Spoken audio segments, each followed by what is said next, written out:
देखिए रंग जाऊं तेरे रंग में सोमवार से शनिवार रात 10 बजे सिर्फ दंगल टीवी पर।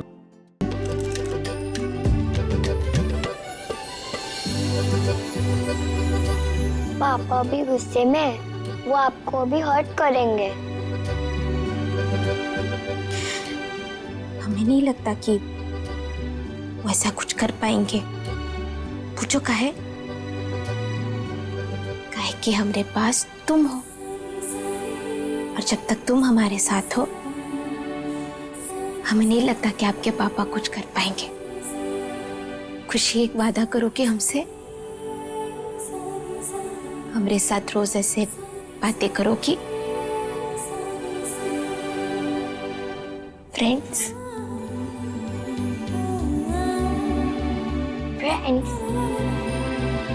मैं आपसे रोज बात करूंगी, पिंकी प्रॉमिस।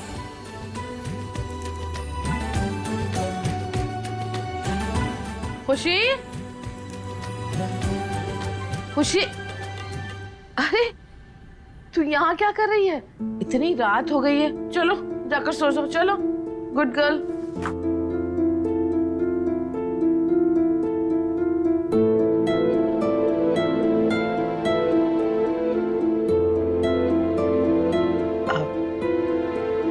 तुम कुछ खाओगी बेटा? नहीं, ये खुशी ने दिया हमें। और कुछ नहीं। हमें पता है बेटा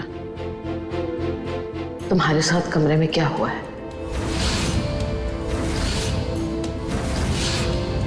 बहुत रात हो गई है, तुम भी सो जाओ बेटा। आओ। नानी माँ, पुराना माने तो एक बात पूछ सकते हैं आपसे? अरे बुरा मानने की क्या बात है, बोलो क्या बोलना है। हम बस ये जानना चाहते थे कि क्या सच में रुद्र जी की पहली पत्नी ने उन्हें धोखा दिया था?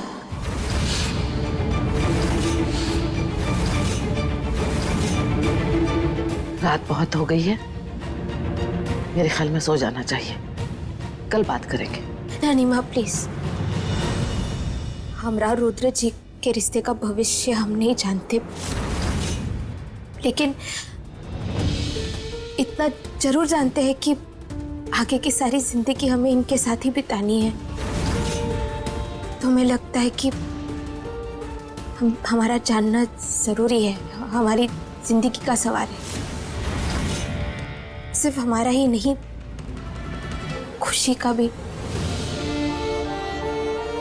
काहे कि हमें जरा सा अंदाजा है कि उनके किसी करीबी ने उन्हें धोखा दिया है। तो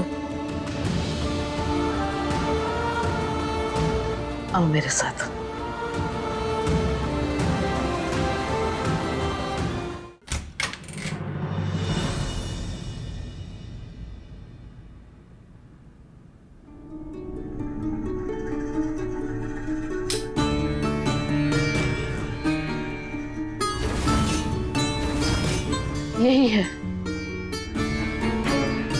यही है हमारे रुद्र की दुनिया, जो अब इस धूल के नीचे दब के रह गई है।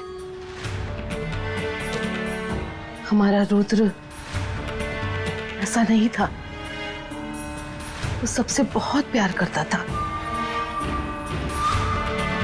ऐसा बिल्कुल नहीं था कि वो किसी को परेशान करे, किसी के साथ लड़ाई झगड़ा करे, किसी का दिल तोड़े। देवयानी, सुधा रुद्र की सौतेली माँ है। जब हमारा रुद्र 5 साल का था तब उसकी माँ का देहांत हो गया था। फिर उसके बाद रुद्र के पापा ने मेरी बेटी सुधा से शादी कर ली। एक सौतेली माँ और उसके बेटे के बीच में इतना प्यार, इतनी मोहब्बत देखकर लोग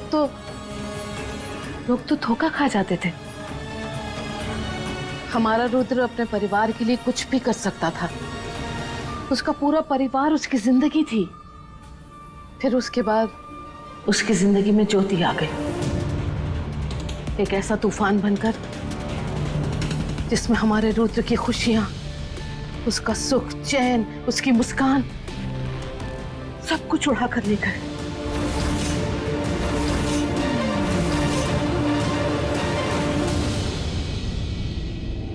रुद्र सच्चा प्यार करता था ज्योति से, और हम लोगों को भी कोई एतराज नहीं था दोनों की शादी से। सारे के सारे घर वाले खुश थे शादी को लेकर। फिर अचानक ज्योति के बर्ताव में बदलाव आ गया।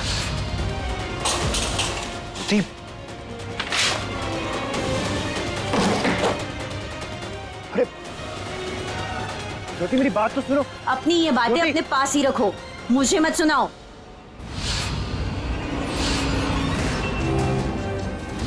और हमारा रुद्र हमसे बातें छुपाने लगा।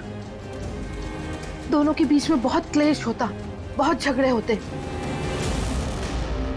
दोनों के बीच में दरार आ चुकी थी। अंदर ही अंदर रुद्र घुटने लगा था, और इसी बात को लेकर उसने शराब का सहारा ले लिया।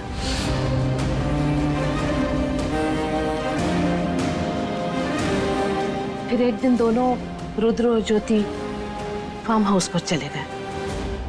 सारा दिन किसी की रुद्र से बात नहीं हो पाई, उसका फोन ही नहीं लग रहा था।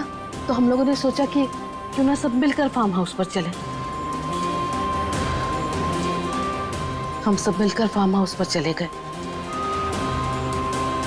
वहां जाकर हमने देखा कि ज्योति,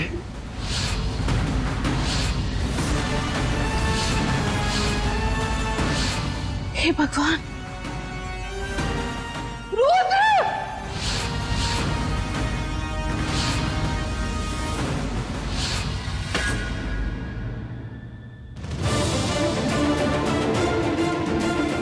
उस दिन के बाद से उस ज्योति का कहीं पता नहीं चला, न कभी उसके बारे में कुछ सुनने को मिला।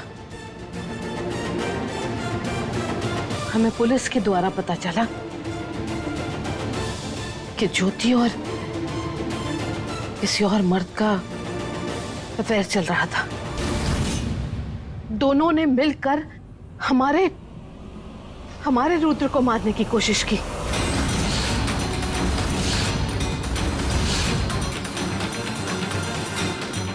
जो हमारे रुद्र के शरीर का जख्म था वो तो भर ही गया, मगर जो जख्म हमारे बच्चे के दिल पर लगा था वो एक नासूर बन गया और उसकी पूरी जिंदगी में फैल गया।